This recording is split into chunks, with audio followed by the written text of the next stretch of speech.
जय हिंद। आज हम पढ़ने वाले हैं प्रेजेंट परफेक्ट टेंस क्या होता है। बच्चों, इससे पहले वाले वीडियो में हम आपको पढ़ा चुके हैं कि प्रेजेंट कंटीन्यूअस टेंस क्या होता है। प्रेजेंट परफेक्ट टेंस के बारे में आज हम बात करेंगे। जिन बच्चों को टेंशन महसूस होता है उन बच्चों के लिए टेंस बिल्कुल आसान होने वाला है, क्योंकि इस वीडियो को पढ़ने के बाद, देखने के बाद आपको लगेगा कि टेंस आपके लिए बिल्कुल जीरो होने वाला है। तो आइए हम बात करते हैं प्रेजेंट परफेक्ट टेंस के बारे में। सबसे पहले टेंस पढ़ने के लिए हर टेंस की अपनी एक पहचान होती है कि कैसे हम पहचान करेंगे कि वह जो सेंटेंस है किस टेंस में होगा। तो आइए हम बात करते हैं प्रेजेंट परफेक्ट टेंस के पहचान की। तो पहचान क्या होता है? प्रेजेंट परफेक्ट टेंस की जो पहचान होती है, चुका है, चुकी है, चुके हैं इत्यादि सब आप बचपन से पढ़ते आए हैं कि अगर हम प्रेजेंट परफेक्ट टेंस की बात करेंगे या कोई भी परफेक्ट टेंस की बात करते हैं तो चुका, चुकी, चुके सबसे पहले आपके मन में आता है। इसके साथ साथ क्या होता है बच्चों, प्रेजेंट परफेक्ट टेंस में अगर किसी सेंटेंस में लिया है, दिया है, आ है, ई है, ए है इत्यादि सब अगर आपको सेंटेंस में दिखाई दे तो आप समझ जाइए कि यह जो सेंटेंस है यह प्रेजेंट परफेक्ट टेंस में है। प्रेजेंट परफेक्ट टेंस को हम पढ़ने वाले हैं। तो आइए हम बात करते हैं प्रेजेंट परफेक्ट टेंस के बारे में। पहचान आपको पता चल गई, अब आगे बढ़ते हैं। तो हमें पता है कि किसी भी टेंस को पढ़ने के लिए हमें पहले अफर्मेटिव पढ़ना होता है, फिर नेगेटिव पढ़ना होता है, फिर इंट्रोगेटिव, नेगेटिव। तो सबसे पहले हम बात करेंगे प्रेजेंट परफेक्ट के अफर्मेटिव की। ठीक है, तो सब इससे पहले हम आपको बताते चले कि जो प्रेजेंट परफेक्ट की जो सहायक क्रिया होती है वो होती है हैज या हैव। क्या होती है? हैज या हैव। हैज या हैव प्रेजेंट परफेक्ट की सहायक क्रिया होती है। क्या होती है? प्रेजेंट परफेक्ट की सहायक क्रिया होती है, जिसे इंग्लिश में हेल्पिंग वर्ब कहते हैं। क्या कहते हैं? Helping verb. अब आपके सामने क्या है कि प्रेजेंट परफेक्ट टेंस की सहायक क्रिया हैज या हैव हो गई। अब आपके सामने, आपके मन में आ रहा होगा कि सर हैज का प्रयोग कब करेंगे, हैव का प्रयोग कब करेंगे। तो बच्चों, अगर आपका सब्जेक्ट यानी कर्ता एक वचन है, अब सब्जेक्ट कर्ता एक वचन कैसे होता है हम आपको बता चुके हैं कि ही, सी, इट। ही, सी, इट ये एक वचन कर्ता होते हैं। क्या होते हैं? एक वचन कर्ता होते हैं। ठीक है, I, you, we, they. I, you, we, they ये जो होते हैं ये बहुवचन कर्ता होते हैं। क्या होते हैं? बहुवचन कर्ता होते हैं। तो बच्चों, अगर आपका सब्जेक्ट यानी ही, सी, इट एक वचन करता है तो आपको हैज का प्रयोग करना है। अगर आपका सब्जेक्ट यानी कर्ता बहुवचन है तो आपको हैव का प्रयोग करना है। इतनी बात समझ में आ गई।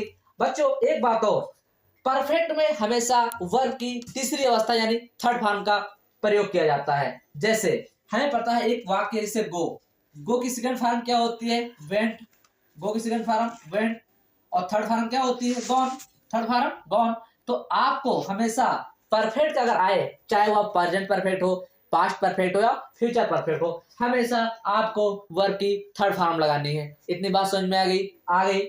आपको सहायक क्रिया पता हो गई, किसके साथ हैज लगाना है, किसके साथ हैव लगाना है। इतनी बात आपको समझ में आ गई। अब आगे हम बात करते हैं अफर्मेटिव की। किसकी बात करते हैं? अफर्मेटिव की बात करते हैं। तो हम यहाँ लिख देते हैं अफर्मेटिव। क्या लिख देते हैं? अफर्मेटिव। ठीक है, अब हम बात करेंगे अफर्मेटिव की। ठीक है, इतनी बात आपको समझ में आ गई। अब हम बात करते हैं अफर्मेटिव की। ठीक है, तो हम लिखते हैं यहाँ पे अफर्मेटिव। ठीक है, अफर्मेटिव। ठीक, अफर्मेटिव मैंने हम आपको बता चुके हैं होता है सकारात्मक वाक्य, कह सकते हैं सिंपल वाक्य। ठीक है, तो अब अगर रूल्स की बात करें अगर हम, तो हमें पता है कि सबसे पहले किसी रूल्स में सब्जेक्ट होगा। ठीक, हमें पता है प्रेजेंट परफेक्ट की सहायक क्रिया क्या होती है? हैज या हैव। हैज या हैव। आपको हम बता चुके हैं कि परफेक्ट में हमेशा वर्ब की कौन सी फॉर्म लगती है? थर्ड फॉर्म लगती है, प्लस आता है आपका ऑब्जेक्ट। ठीक, इतनी बात समझ में आ गई। देखिए, ये जो रूल्स है ये आपका प्रेजेंट परफेक्ट के अफर्मेटिव का रूल्स है। इसके हिसाब से आप जो वाक्य बनाएंगे सिंपल साधारण तरीके से बन जाएगा। जैसे अगर हम एक एग्जांपल लिखें, अगर हम एग्जांपल की अगर बात करें तो लिखें अगर कि तुमने अपना काम कर लिया है। क्या लिखा है बच्चों? ये जो सेंटेंस लिखा है क्या लिखा है कि तुमने अपना काम कर लिया है। हमने आपको क्या बताया है? लिया है, दिया है, चुका है, चुकी है, आ है, ई है इत्यादि शब्द अगर सेंटेंस में दिखाई दे तो आपके मन में तुरंत आना चाहिए कि जो वाक्य है या जो सेंटेंस है वह प्रेजेंट परफेक्ट में है। तो इसमें क्या आया है, लिया है। क्या आया है, लिया है। तो हमें पता चल गया कि अगर इसमें आया है लिया है तो ये आपका प्रेजेंट परफेक्ट हो गया। क्या हो गया, प्रेजेंट परफेक्ट हो गया। अगर यह सेंटेंस प्रेजेंट परफेक्ट में है तो प्रेजेंट परफेक्ट का रूल्स लगाएंगे। अब हम इसको बनाते हैं। तो सबसे पहले हमने आपको बताया है कि सबसे पहले आप सब्जेक्ट देखिए, फिर वर्ब देखिए, फिर ऑब्जेक्ट देखिए। हम एक वीडियो आपको बना चुके हैं कि सब्जेक्ट क्या होता है, वर्ब क्या होता है, ऑब्जेक्ट क्या होता है। तो इसमें सब्जेक्ट, अच्छा बताओ बच्चों, अपना काम किसने कर लिया है, तुमने कर लिया है। ये हमारा सब्जेक्ट हो गया। क्या कर लिया है, करना, यह हमारा वर्ब हो गया। अपना काम यहाँ ऑब्जेक्ट हो गया। अब बनाइए, सब्जेक्ट क्या है, तुमने। क्या है, तुमने। तो तुमने की अंग्रेजी क्या होती है, यू माने तुम या तुमने। तो तुमने की अंग्रेजी क्या हो गई, यू। अब बच्चों बताओ कि यू हमारा क्या है, एक वचन करता है कि बहुवचन करता है। तो हमें पता है कि यू हमेशा बहुवचन करता होता है, प्लूरल होता है। तो यू के साथ आप कौन सी हेल्पिंग वर्ब लगाएंगे, हैव। तो क्या लगा देंगे, हैव। क्या लगा देंगे, हैव। आगे बढ़ेंगे तो हमें वर्ब लिखना है। अच्छा बताओ, तुमने क्या कर लिया है, इसमें वर्ब क्या है, करना। तो डू माने क्या होता है, करना। हमें पता है कि डू की जो थर्ड फॉर्म होती है डन। डू की थर्ड फॉर्म डन। तो यहाँ क्या लगाएंगे, डन।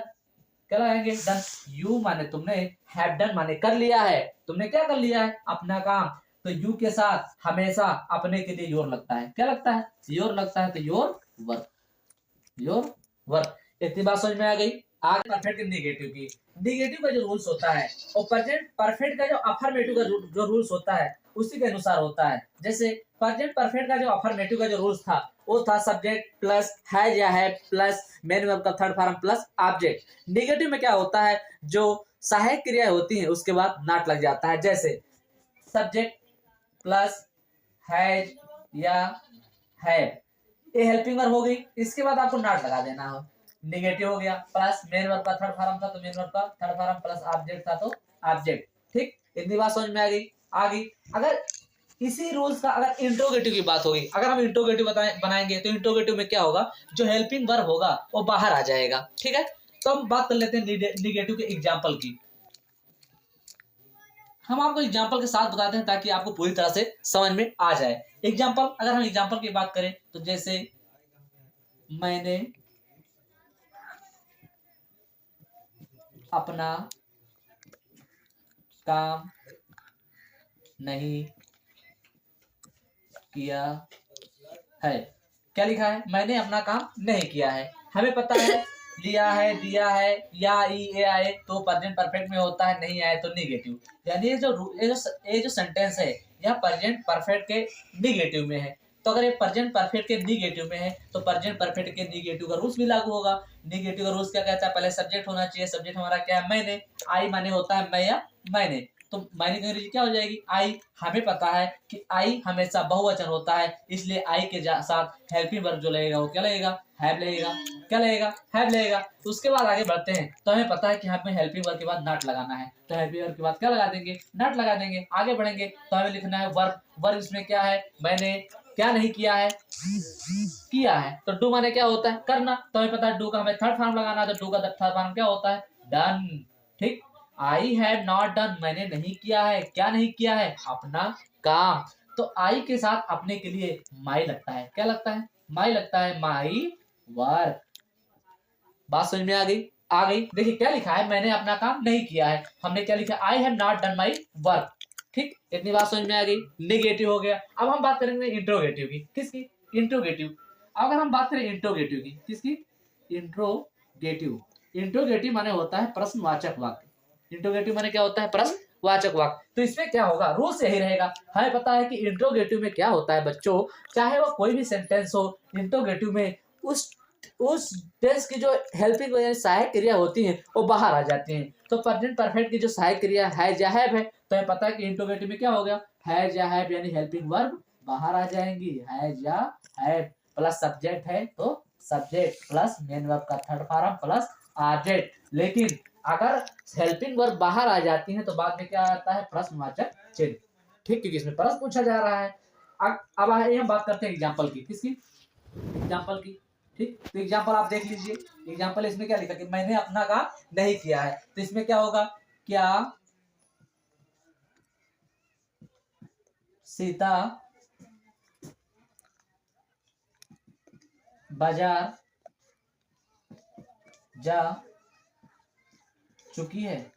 क्या सीता बाजार जा चुकी है। इसमें प्रश्न पूछा जा रहा है, प्रश्न पूछा जा रहा है यानी प्रश्नवाचक वाक्य, प्रश्नवाचक यानी इंट्रोगेटिव। इतनी बात समझ में आ गई। अगर यह वाक्य इंट्रोगेटिव में है तो यानी अगर क्वेश्चन किया जा रहा है, प्रश्न किया जा रहा है, तो यहाँ प्रश्नवाचक चिन्ह आ जाएगा। ठीक, इसको बनाते हैं। रूल्स हमारा कह रहा है कि क्या की अंग्रेजी हमें व्हाट नहीं लिखनी है, हमें टेंस के हिसाब से, रूल के हिसाब से इस सेंटेंस को बनाना है।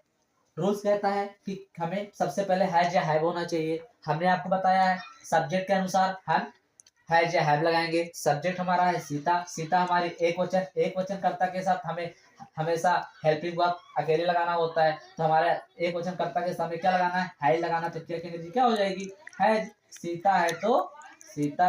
आगे बढ़ेंगे, सब्जेक्ट हैज या हैव हो गया यानी हैज हो गया, सब्जेक्ट का सब्जेक्ट हो गया। आगे बढ़ेंगे वर्ब का थर्ड फॉर्म, तो यहाँ वर्ब क्या है, जाना। तो गो माने बच्चों क्या होता है, जाना। तो गो की थर्ड फॉर्म क्या होती है, गॉन। ठीक है, सीता गॉन, सीता जा चुकी है कहाँ, टू मार्केट, टू मार्केट। क्या सीता बाजार जा चुकी है। इतनी बात समझ में आ गई बच्चों। देखो यहाँ क्या था, क्या सीता बाजार जा चुकी है। यहाँ हो सकता था सीता बाजार क्यों जा रही है, सीता बाजार, यहाँ क्या हट जाता, सीता बाजार क्यों जा रही है, सीता बाजार क्यों जा रही है।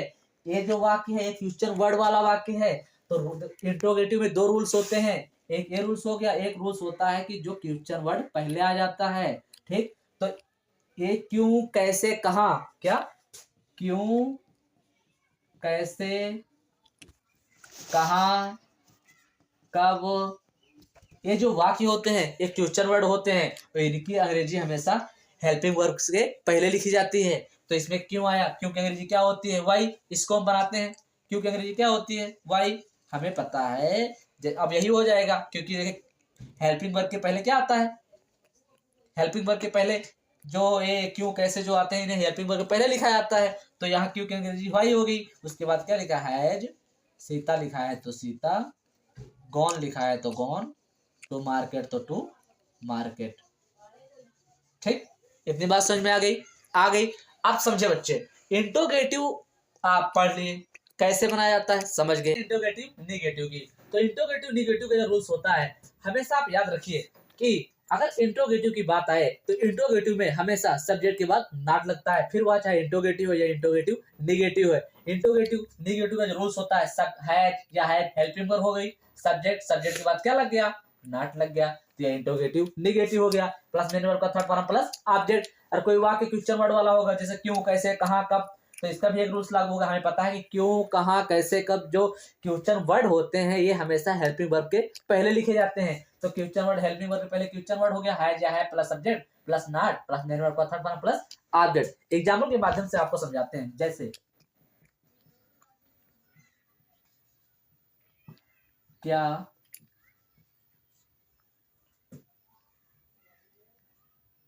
राधा गाना नहीं गा चुकी है। अच्छा तो इसमें बताओ क्या पूछा जा रहा है, किसमें क्वेश्चन किया जा रहा है, यानी क्वेश्चन वाला जो इंट्रोगेटिव हो गया। क्वेश्चन क्या किया जा रहा है कि राधा, क्या राधा गाना गा चुकी है। कोई पूछ रहा है कि क्या राधा गाना गा चुकी है, यानी यहाँ प्रश्न पूछा जा रहा है, यानी प्रश्नवाचक हुआ, यानी इंट्रोगेटिव। हमें पता है चुका, चुकी, चुके आता है प्रेजेंट परफेक्ट में, नहीं आया तो निगेटिव, क्या आया तो इंट्रोगेटिव, यानी इंट्रोगेटिव निगेटिव। यह जो सेंटेंस है इंट्रोगेटिव निगेटिव में है। आइए बनाते हैं। हमें पता है सबसे पहले हमें हैज या हैव लिखना है। आप सब्जेक्ट देखिए, सब्जेक्ट आपका एक वचन है, यानी क्या लगाएंगे आप, हैज। आगे बढ़ेंगे, सब्जेक्ट, सब्जेक्ट हमारा क्या है, राधा, तो हम लिख देंगे राधा। आगे बढ़ेंगे तो हमें नॉट लगाना, तो हम लगा दिए नॉट, प्लस वर्ब लगाना, वर्ब हमारा क्या है, गाना। तो सिंग माने क्या होता है, गाना, सिंग, सॉन्ग, संग, यानी सिंग की जो थर्ड फॉर्म होती है संग, ए सॉन्ग, क्वेश्चन मार्क। बात समझ में आ गई। आगे देखिए बच्चों, कैसे हम आप क्या लिखा है कि क्या राधा गाना गा चुकी है, क्या राधा न गाना नहीं गा चुकी है। बनाइए, क्या, क्या की अंग्रेजी हैज होगी, क्यों हो गई, सब्जेक्ट हमारा एक वचन था इसलिए हैज लगा दिए, नहीं है नॉट लगा दिए। हमें पता वर्ब की थर्ड फॉर्म लगती है, सिंग की थर्ड फॉर्म संग होती है, क्या गा रही है, गाना, ए सॉन्ग। अगर इसमें क्वेश्चन वर्ड वाला होता कि जैसे महेश घर क्यों नहीं जा चुका है। इसमें क्या लिखा है कि महेश घर क्यों नहीं जा चुका, इसमें क्यों आया, आया यानी क्वेश्चन वर्ड। जैसे क्यों कोई किसी सेंटेंस में क्वेश्चन वर्ड दिखाई दे, आपके मन में आना चाहिए कि हमें क्वेश्चन वर्ड की अंग्रेजी हेल्पिंग वर्ब के पहले लिखनी है।